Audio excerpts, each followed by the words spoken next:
And low key, niggas don't even know I'm doing kicks. They don't even know it. They don't even show it. For real.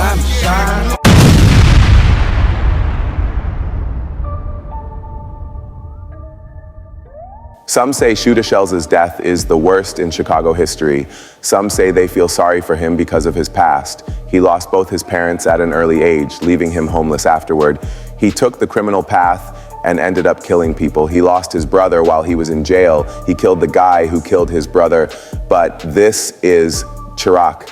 You cannot escape your environment. ShootaShellz's early life was marked by tragedy and adversity that would shape his future path. He lost both of his parents at a young age, leaving him orphaned and without the stability and support that many children rely on.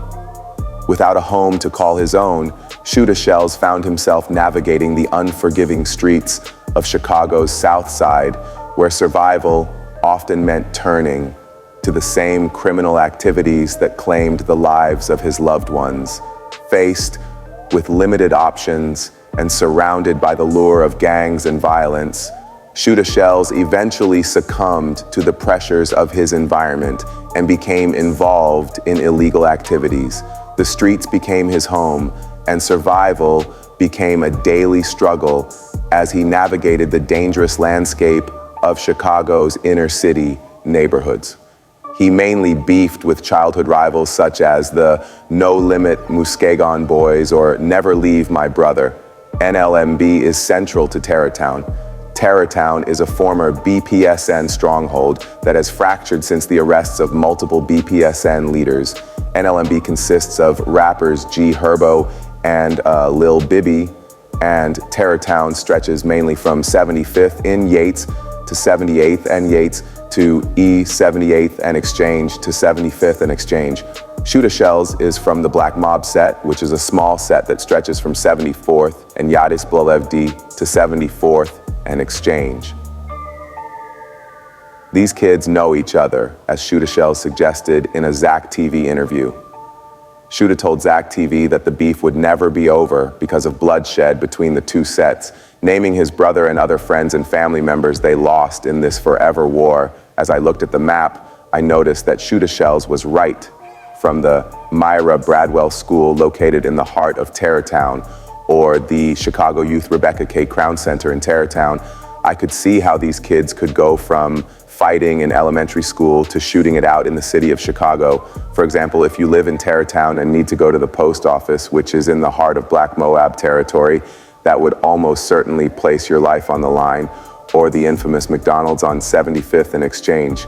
This war would take center stage as the eruption of gunplay would invade both sides' lives. As they got older and go from childhood fades to walk-up murders, ShootaShellz would be released from prison after serving 18 months, after apparently being set up in a raid by an ex-girlfriend. But while he was incarcerated, G Herbo would diss him in a record. But while ShootaShellz was doing this bid, his brother Scoobs would be killed by a man named Yogi from a set called ABK. Scoobs' real name was Craig Mitchell, 21, was killed on May 30th, 2014, around noon. He was shot multiple times and died on the scene. Soon, ShootaShellz would be released and catch ABK Yogi, aka Dujwan Williams, on June 27th, 2016. ABK Yogi was killed on the 7400 block of South Shore, which is not in ABK, NLMB, or Black Mob territory. ShootaShellz caught Yogi and another man lacking at about 2 p.m. Yogi was shot in the head multiple times and the abdomen. Shoot did him dirty, and that would play out later in this story. ShootaShellz would then focus on his rap career and tell the story about Yogi in songs such as Pac-Mac. In this track, he also pledges his allegiance to KTS and Lakeside and placed himself right in the middle of Terrortown's most hated.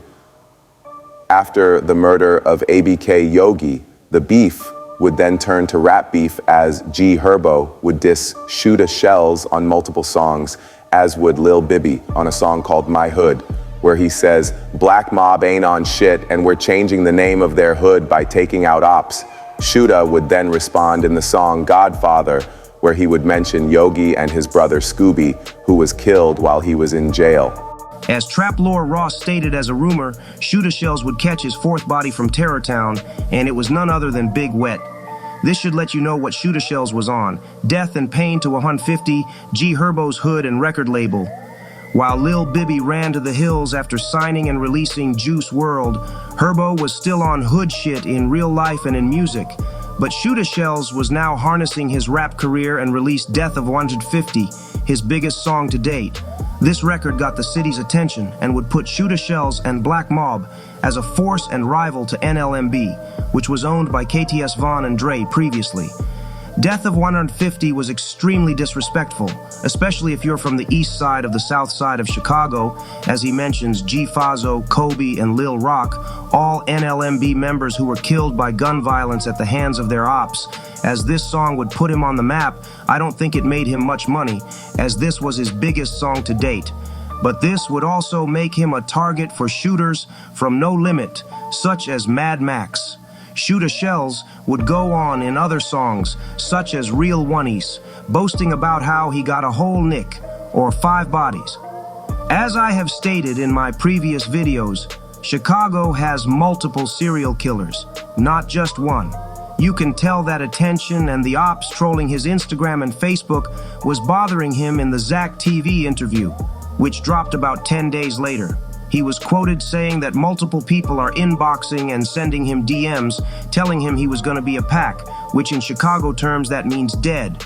I think he was worried because no matter how you slice it, there were 2 millionaires from 6 blocks away that were aware that Shoota was taking out loved ones at a rapid pace, and now he was dropping fire music in the streets.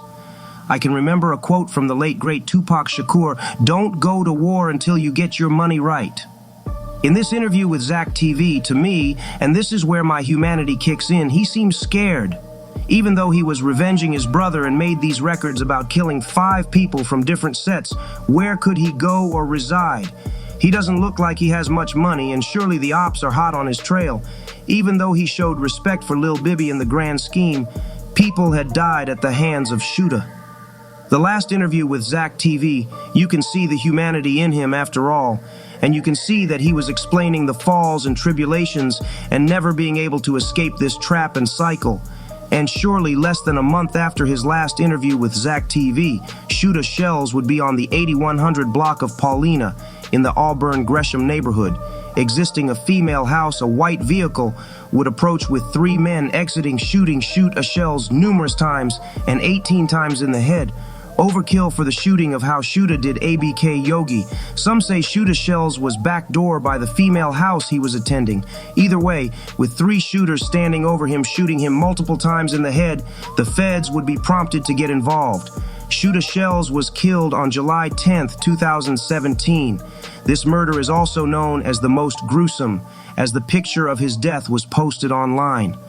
As I end this video, I would bring attention to the recent events. Mad Max's deathbed confession, G Herbo getting probation on $1 million Fed case, something that almost never happens, and the feds getting a warrant to go through ShootaShellz's phone. If I were NLMB, I would lay low because there are certainly RICO indictments coming, and how far up the ladder it goes is yet to be seen. Thank you for watching. Like, share, and subscribe.